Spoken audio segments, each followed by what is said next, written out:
कामदा एकादशी व्रत कथा। प्राचीन समय में भोगीपुर नामक एक सुंदर नगर था।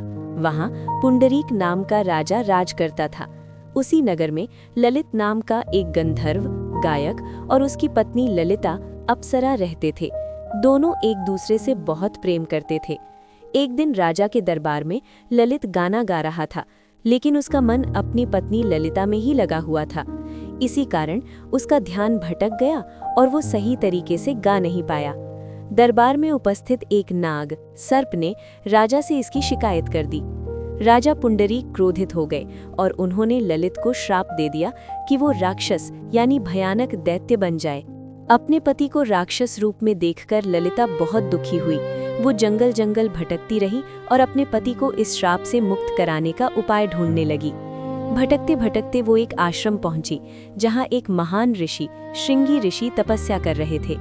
ललिता ने उन्हें अपनी पूरी व्यथा सुनाई। ऋषि ने कहा, हे देवी, यदि तुम चैत्र मास की शुक्ल पक्ष की कामदा एकादशी का व्रत विधि विधान से करोगी और उसका फल अपने पति को अर्पित करोगी, तो तुम्हारे पति का श्राप समाप्त हो जाएगा। ललिता ने पूरी श्रद्धा और नियम के साथ कामदा एकादशी का व्रत किया। उसने भगवान विष्णु की पूजा की, उपवास रखा और पूरी भक्ति से प्रार्थना की। व्रत के प्रभाव से ललित का राक्षस रूप समाप्त हो गया और वो पुनः अपने सुंदर गंधर्व रूप में लौट आया। दोनों पति पत्नी अत्यंत प्रसन्न हुए और भगवान विष्णु का धन्यवाद किया।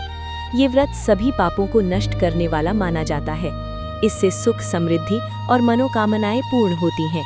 विशेष रूप से ये व्रत श्राप और दोषों से मुक्ति दिलाता है। चैनल को लाइक और सब्सक्राइब करें।